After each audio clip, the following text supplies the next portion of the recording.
Hello, and welcome to our Mental Health Moments with Education for a Lifetime.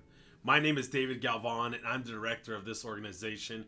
And we just wanted to let you know about some of our partners that we've been working with over the past few years in the mental health and suicide prevention field, especially during this time with the coronavirus and the quarantine that's been happening. Isolation and grief and those types of things can set in. And we just wanted to let you know about some of our partners who have resources here locally and nationally so that you can make sure that you stay well, stay connected, and stay healthy. We hope that you enjoy this. Please look for us at educationforalifetime.org. Enjoy. Well, check this out. Hey, we're here right now with Dan of Sources of Strength, live and in his living room kitchen. This is like the most remote that we can be. No other time in history could we be live in somebody's room and people will be like, oh, that's totally okay. That's totally okay. Dan and I were actually on a call the other day. Actually, Dan responded to our invite to today's mental health moment. And he said, I'm gonna have to get a haircut and like shave all up. And I was like, no. Look like you've been in quarantine for 10 months. Like I want people to take profile pictures and just say, how long do you think I've been in quarantine? Like, just see how long. You're looking pretty well kept on your side. Oh, don't worry, man. I like cleaned up. Like, you know those like little hairs that you get like right here on that neck, man? Like I had to clean that up Yep. I got that cleaned up and everything. So Nice. Hey man, thank you so much for taking our invitation to jump on today. We just want to talk a little bit while we're in the midst of this COVID and this current pandemic of what's going on and how to help people, and whether it's coping, whether it's protective factors. But you guys as an organization, Sources of Strength, are doing some phenomenal stuff. Tell us a little bit about Sources of Strength and what's currently going on there. Yeah, so Source of Strength is a peer-led prevention program. We focus and have an evidence base in suicide prevention, but really we're passionate about spreading wellness and protective factors, what we call upstream prevention. How do people cope and manage the tough stuff in life when you're facing adversities or challenges, and also how to make the good times even better by practicing strengths in your life. So things like family support, positive friends, mentors, healthy activities, generosity, spirituality, and then physical health and mental health. That's really what health and well-being looks like. And in the age of sickness, like right now, we're really passionate about talking about practicing health, right? That even if you're not sick, the absence of illness is not health. To get to health, we actually have to practice that and push it. So we're really passionate about also in this time of talking a lot about risk or death or statistics and illness being contagious. We need to push back and talk about hope and connection and how people are managing the tough stuff in their life. So we're typically a high school, middle school based, like on-site school program. But right now we're transitioning and providing resources for people to practice health and well-being online and at home with their families, in online classrooms, and how our peers, peer-to-peer, supporting each other during this really, strange and challenging time. Yeah, no, I think that's definitely needed. I love what you said there. The absence of illness does not mean health. Like just because I don't have COVID or just because I'm not breaking down doesn't mean that I am healthy. There may be other things going on that can be contributing to this. Yeah, just to give my source, that's not a Dan Adams original. Sean Acor, a brilliant positive psychologist from the University of Harvard. Check out his TED Talk if you've never seen it before. That's a Sean Acor term or phrase. Yeah. That's awesome. I love seeing that. And even right now, like we've been hearing this phrase, social distancing. A lot of us have heard this. Something I know that you guys are doing and are part of is this idea of changing that and calling it physical distancing. I even heard it today talk about just because we're socially distant doesn't mean we have to be emotionally distant. Yeah. So what are some things that like inside of that Sources has, even on their website, that you guys have available to people? Yeah. I mean, that's just a terminology thing. So we're not calling anybody out, but we think it's pretty important to talk about. We're physically distancing to keep people safe, but we're still really actively trying to socially connect. And we're seeing a flourishing of creativity where people are having, Zoom get-togethers with friends and a lot of FaceTiming and practicing health and well-being and connection in new and creative ways to overcome the challenges that we're facing. Yeah. So we've provided a whole bunch of resources that are pretty open source. A lot of them are to support our teams and schools that were already running our program, but other people can engage in them. So on the website, on our homepage, sourcesstrength.org, at the top, you'll see a carousel of images. The first one says COVID-19 resources. And there it's got everything from, resources for teachers to use in conversation to practice strength and resilience with their online classrooms. It's got resources for teams that run our program already, how to transition into online settings, some self-care cards, wellness plan, quarantine bingo, which we call Quingo, to be able to gamify practicing strength and resilience in quarantine and at home. That's awesome. And then we've got a whole bunch of resources responding to this moment. And then if you click right on that top carousel, that we then introduce our #WhatHelpsUs campaign, which is a national campaign we're trying to run with Source of Strength teams, but also inviting anyone else to participate. And so for the next 9 to 10 weeks, we're going to be practicing a lot of and pushing out a lot of resources. What helps us manage big emotions, right? During a strange time like this, we're all experiencing new things, new and challenging ways of living and connecting and doing our real life work. I'm now a homeschool teacher, as well as the director of training at Source of Strength. And so we know that big emotions are going to be popping up, like anxiety, feeling angry at the situation, or irritable with our own family members or colleagues, and also sadness, right? Sometimes feeling low or depressed. And so we're starting a conversation or engaging in a conversation that's already been started around what helps people manage that.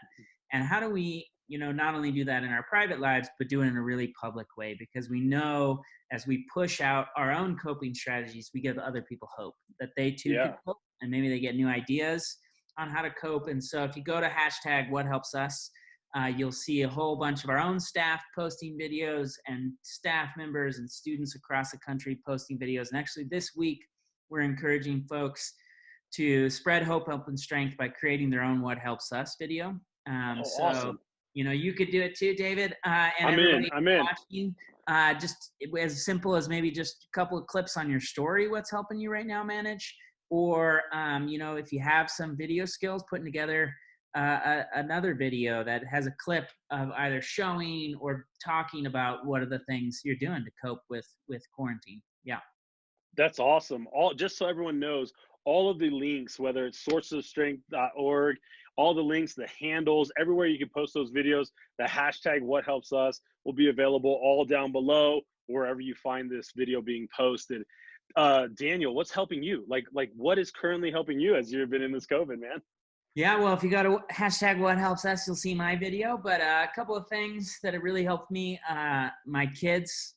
I'm a trainer, so I'm usually traveling all over the country.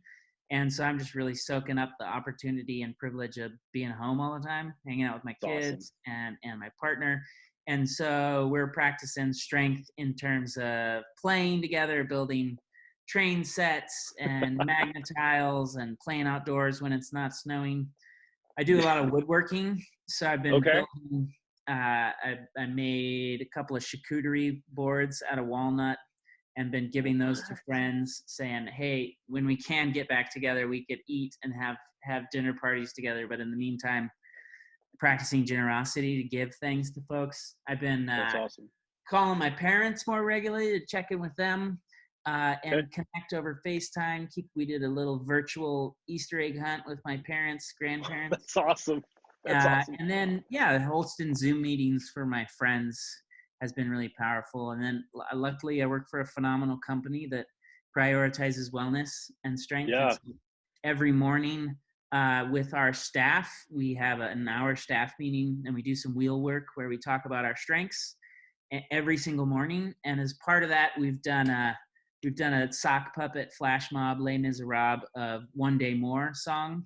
Yeah. If you haven't seen that, check that out. It's pretty phenomenal on our YouTube channel. And then that's awesome. We're also bringing in local musicians into our staff meetings once a week. We know they've been hit really hard by this crisis. And so we're bringing some inspiration and some music into our staff meetings. And then we pass around a a virtual tip jar and tip those musicians to help support them while they're going through this tough time. So those are some of the things that are helping me right now. Those are awesome. Those are great ideas. Whether you're a business or at home, a student, a parent, like you can do all those things. You can just Yeah. jump in and be as creative. I love the creative license that has been given during this time. As you're at home, the things that you could do, like quarantine bingo, that's amazing. Like I would like if you're at like a retirement assisted living home, like you could play that from Zoom. Like we could be doing that Yeah. for them right now. That would be Mhm. awesome. Oh my Yeah. goodness. Yeah. And as you bring Wow. up, elder care facilities, our staff, we've been also writing letters to local facilities, and then we take those letters and let them sit for 3 days, kind of isolate them, and then drop them off for folks who are or maybe more isolated and at higher risk. Just with, Yeah. I had my son painted a little piece for them and tell them a little bit about our lives and help connect and invite them to write back to us. Yeah. So for those folks that might be more isolated, another way we're trying to reach out to them. Yeah. And if you're into woodworking, I'm going to give a shout out to Bourbon Moth, is a phenomenal Yes. woodworker.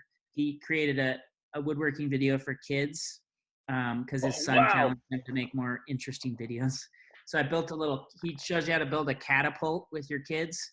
So me and my son Jack built this little catapult so we can destroy our magnetile cities. It's pretty fun. Yeah, check it out. Oh, oh my goodness. I love the connection and the increased protective factors and this idea to enhance wellness during this time, especially in a time and a season that we could really look at as very daunting and very overwhelming. But as sources of strength, you guys do a phenomenal job of keep pushing the idea that like, hey, there are things that help us during this time. When we're not together, there are things that help us. And I think, man, Yeah. you guys are crushing that. You're crushing that. Yeah, I think it's a bit of a challenge. I think this is one of those times where we need to hold in tension that this is really tough for a lot of people. Yeah. Both in it may not be safe to be at home with the people you're with, or you might be really facing some significant challenges physically or mental health wise in terms of wellness. But we can hold compassion and empathy and justice in one hand for those Yep. folks and be doing as much as we can for them at the same times as we give ourselves permission to practice wellness as Yeah. best we can. And so I think, it's hard and it's a very sophisticated human skill to be able to hold those things in tension that on the one, we know people are suffering and we want to applaud the people who are really on the front lines, being essential workers, helping and caring for others, and to continue to have a sense of abundance and Yeah. generosity in a time of scarcity, while we also commit to practicing our strength and acknowledging when I wear my strength and my coping on my sleeve and shout it from the rooftops, it helps encourage and give other people hope that they too can cope in this situation. So yeah, it's a complex time, all kinds of emotions. Yeah. I totally agree. I've actually heard it said that tensions are meant to be managed and problems are meant to be solved. And we're not in problems right now. We're in tension. We're in Mhm. tension of finding those ways that how we can give hope as well as hurt with others and empathize with others Yeah. at the same time and really help people along in this way. And man, I'm just so glad that you were able to jump on with us and give our people some hope and give us these ideas are amazing. If Mhm. you have not been to sourcesofstrength.org, I would highly recommend that. Hop on the What Helps Us campaign. If you can hit a video, if you can make a video, if you can film yourself, do it and really show people what helps us. For me, really, I've created this routine. It's a routine and rhythm right now that I've been creating. And like we go on walks. I'm not an exercise guy. Like I'm not the guy that says, let's go to the gym. I'm the Yeah. guy that drives by the gym. And so like I've been going on walks, almost like 3-mile walks a day, like in Yeah. our neighborhood. And I've like found new routes and met up like there's friends in the neighborhood. We like shout out from a distance, like, hey, and get on the phone and we could see them. But like I've been trying to do different stuff like that. Creating little routines at home, but I think all of us can do that and all of us can increase our strengths. Here at Education for a Lifetime, we have a Mhm. program called Who Can Relate. And the Mhm. one thing that we want everybody to know is even during this time is that they're needed, they're loved, and they're valued. Yeah. Most people, like, that's very difficult, especially when I'm dealing with my stress. Most people aren't hearing that. So Mhm. Dan, this has been awesome. I have been Yeah. super encouraged, man. Thanks so much. I can't wait to see your catapult. Like that'd be awesome. Yeah. I don't have my phone on me. I got a little video. I'm going to post it to my social in just a little bit. Maybe sources will repost. So if anyone wants to check it out, I'm going to show my catapult as something that's helping me. Yeah. That's awesome, man. That's awesome. Well, hey, thanks so much, man. I know we'll connect again soon, but you guys are a phenomenal resource to our community. Thank you guys so much, man. Yeah, thank you, David, for all you are doing, and hope that what we're providing from Source of Strength is something that gives other people hope. So look forward to seeing you all on socials. # what helps us. Tag us at Source of Strength, and we'll see what you're doing. That's awesome, man. Take care, All bro. right. Take care.